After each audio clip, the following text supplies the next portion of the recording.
दक्ष police news, पहिले खाकी मग बाकी। मे महिन्याच्या कडक उन्हात नाशिक रोडच्या या मनपा तरण तलावावर भल्या पहाटेपासूनच पाण्याचा थरार पाहायला मिळतोय। उन्हाळी सुट्ट्यांच्या निमित्तानं इथं 5 वर्षांच्या लहान मुलांपासून ते थेट 80 वर्षांच्या जिद्दी वृद्धांपर्यंत सर्वांच्याच वेगवेगळ्या बॅचेस हाऊसफुल झाल्यात। महिला आणि पुरुषांसाठी स्वतंत्र वेळेत राष्ट्रीय स्तरावरील तज्ज्ञ प्रशिक्षकांचे तगडं पॅनल सध्या इथं तैनात आहे।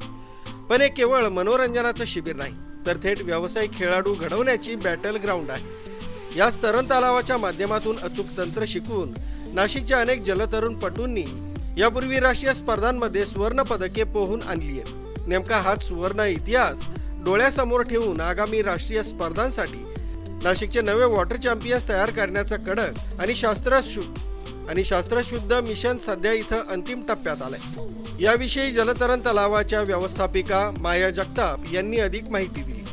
मी माया जगताप, नाशिक महानगरपालिकेच्या राजमाता जिजाऊ जलतरण तलाव नाशिक रोड येथे व्यवस्थापक म्हणून कार्यरत आहे। सालाबादप्रमाणे यावर्षी उन्हाळ्याचा सीझन सुरू झाला।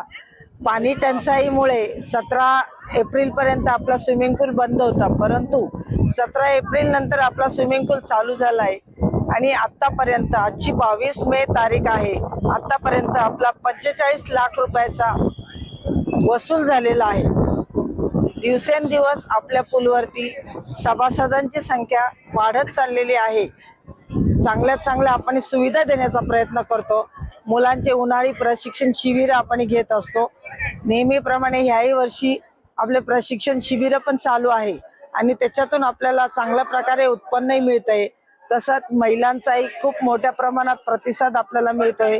महिलांनाही आपण वर्षाकाठी वेगवेगळ्या ठिकाणी सहलीला नेऊन त्यांच्यामध्ये चांगल्या प्रकारचे पोहण्याची एक्सरसाइज कशी केल्याने काय आपल्याला फायदा होतो असं आपण महिलांमध्ये जागृती करतो, महत्त्व सांगतो स्विमिंगचं। त्याच्यामुळे जास्तीत जास्त महिला याच्याकडे पोहण्याकडे वळत आहे सध्या आणि महिलांची संख्या पण खूप वाढते। त्याच्यामुळे आपल्या महिला सभासद वाढत आहे, मुलं खेळाडू राष्ट्रीय स्तरावरती पोहोचतायत। मागच्या वेळेस आपले 2025 ला 70 स्पर्धकांनी राज्यस्तरीय सागरी जलतरण स्पर्धा सिंधुदुर्ग येथे यशस्वीरित्या पार केली। अनेक मुलं कलकत्ता येथे राष्ट्रीय स्पर्धेमध्ये भागीरथी नदीमध्ये पण स्पर्धा खेळून आले। असे अनेक खेळाडू आपले तयार होत आहेत। पण राष्ट्रीय लेवलला आपले मुलं खूप चांगलं आपलं राजमाता जिजाऊ तरण तलावाचं तसेच नाशिक महानगरपालिकेचं नाव उज्ज्वल करताय, त्याचा मला अभिमान आहे। आणि मी व्यवस्थापक या नात्याने आपल्या महानगरपालिकेचं नाव जास्तीत जास्त उज्ज्वल कसं होईल आणि आंतरराष्ट्रीय स्तरापर्यंत कसं पोहोचवता येईल यासाठी सदैव प्रयत्न करेन। यावर्षी रिस्पॉन्स खूप छान रिस्पॉन्स आहे। उन्हाळ्याची तीव्रता बघता गर्दीचं प्रमाण खूप वाढलेलं आहे। आपल्याकडे तिकीट विक्री चालू आहे, मंथली पास आहे, वार्षिक पास चालू आहे, फॅमिली कुटुंब वार्षिक पास चालू आहे। त्याच्यामुळे सभासदांची संख्या मोठ्या प्रमाणात आहे। समर कॅम्प आहे, वयोगट कुठला वयोगट? समर कॅम्प आपण 5 वर्षाच्या पुढे वयाची अट नाही ठेवलेली। अगदी 70-80 वर्षाचे आजोबा सुद्धा त्याच्यामध्ये सहभाग घेऊन स्विमिंग शिकू शकतात। न्यूज ब्युरो, दक्ष पोलीस न्यूज, नाशिक रोड।